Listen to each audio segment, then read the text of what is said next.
পালতোলা জাহাজের আত্মকথা। যে জাহাজ জানে হারিয়ে যাওয়ার গল্প। শেষবার যখন বন্দরের দিকে তাকিয়েছিলাম, জানতাম না আর ফিরবো না। সেদিন সমুদ্র অস্বাভাবিক রকম শান্ত ছিল। আমার পালে বাতাস ছিল, সামনে ছিল অজানা পথ। নাবিকরা হাসছিল। কেউ জানতো না এই যাত্রা তাদের জীবনের শেষ যাত্রা হতে পারে। আমি সব দেখেছিলাম, কারণ আমি শুধু একটি জাহাজ নই, আমি সমুদ্রের বুকে হারিয়ে যাওয়া অসংখ্য মানুষের শেষ সাক্ষী। আজকের পৃথিবীতে সমুদ্র পাড়ি দেওয়া হয় প্রযুক্তির শক্তিতে, কিন্তু এক সময় মানুষের হাতে ছিল না আধুনিক ইঞ্জিন, ছিল না জিপিএস, ছিল না নিশ্চিত গন্তব্যের কোনো নিশ্চয়তা। ছিল শুধু একটি জাহাজ, একটি পাল আর অজানাকে জয় করার সাহস। আমি সেই সময়ের সন্তান।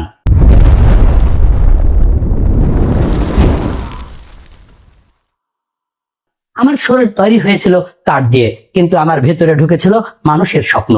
কারিগর যখন আমার শরীরে শেষ পেরেকটি বসিয়েছিল, সে জানতো না আমি কত সমুদ্র দেখব। সে জানতো না আমার বুকের উপর কত মানুষ তাদের ভাগ্য নিয়ে যাত্রা করবে। আর আমিও জানতাম না একদিন আমার নামের সঙ্গে জড়িয়ে যাবে এত গল্প। যেদিন আমাকে প্রথম সমুদ্রে নামানো হলো, আমার চারপাশে শুধু পানি, সীমাহীন পানি। সামনে কোনো রাস্তা নেই, পেছনে কোনো রাস্তা নেই, শুধু দিগন্ত। তখন মনে হয়েছিল এটাই কি আমার পৃথিবী? পরে বুঝলাম সমুদ্র শুধু আমার পথ নয়, সমুদ্রই আমার জীবন।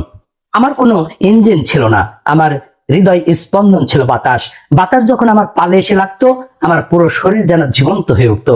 পাল ফুটে উঠতো, দড়িগুলো টান টান হয়ে যেত, আর আমি ছুটে চলতাম। মনে হতো সমুদ্র যেন আমাকে নিজেই তার বুকের উপর নিয়ে ছুটছে। রাত নামলে চারিদিক অন্ধকার হয়ে যেত। নাবিকরা তখন আকাশের দিকে তাকাতো, নক্ষত্র ছিল তাদের পথ প্রদর্শক। একটি ভুল দিক আমাদের নিয়ে যেতে পারতো অজানা বিপদের দিকে, তবুও তারা এগিয়ে যেত, কারণ গন্তব্যের চেয়ে স্বপ্ন কখনো বড় হয়ে যায় না। আমার বুকের উপর শুধু নাবিক ছিল না, ছিল মানুষের আবেগ। কেউ সমুদ্রে বের হওয়ার আগে মায়ের হাত ধরে বিদায় নিয়েছিল, কেউ স্ত্রীর চোখের পানি লুকিয়ে দেখেছিল, কেউ ছোট সন্তানকে কোলে নিয়ে বলেছিল, বাবা ফিরে আসবে। আমি সেই প্রতিশ্রুতিগুলো শুনেছি।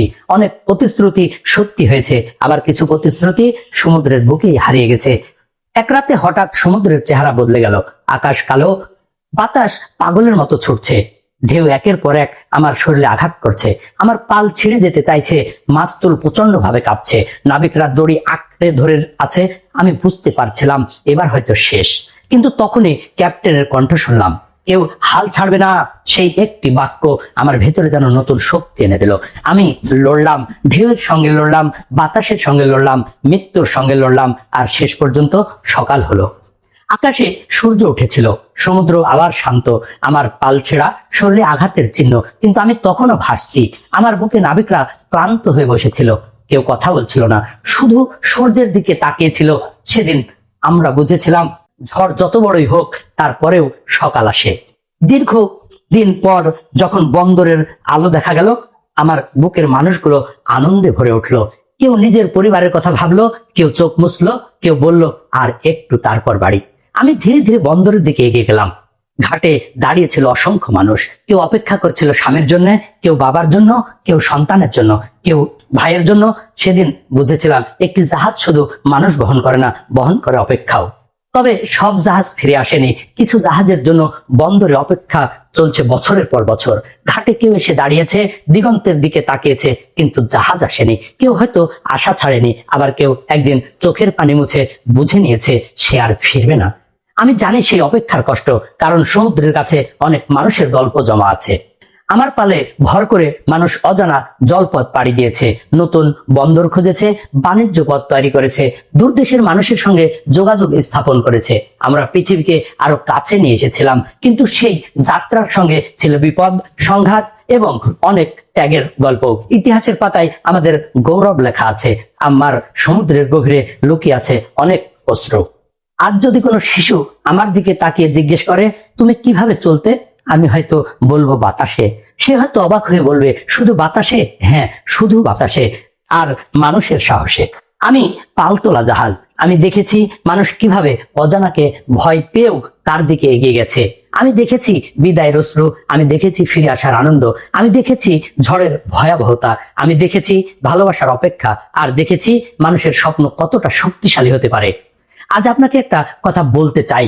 আপনার জীবনেও হয়তো এখন ঝড় চলছে, হয়তো মনে হচ্ছে আপনার জাহাজ ডুবে যাচ্ছে, কিন্তু মনে রাখবেন, ঝড় চিরদিন থাকে না। পাল ছিঁড়ে গেলে পাল মেরামত করা হয়, দিক ভুল হলে দিক ঠিক করতে হয়, কিন্তু স্বপ্নকে কখনো ডুবতে দেওয়া যাবে না। কারণ সমুদ্র যত বড়ই হোক, সাহসী মানুষের স্বপ্ন তার চেয়েও বড়। আপনি যদি আজ একটি পালতোলা জাহাজে চড়ে অজানা সমুদ্রের পথে যাত্রা করার সুযোগ পান, আপনি কি যাবেন নাকি ভয় পেয়ে ফিরে আসবেন? আপনার উত্তর কমেন্টে লিখুন। আর এই গল্পটি আপনার ভালো লাগলে একজন স্বপ্নবাজ মানুষের সঙ্গে শেয়ার করুন। ভিডিওটি ভালো লাগলে একটি লাইক দিন, আপনার বন্ধুদের সঙ্গে শেয়ার করুন।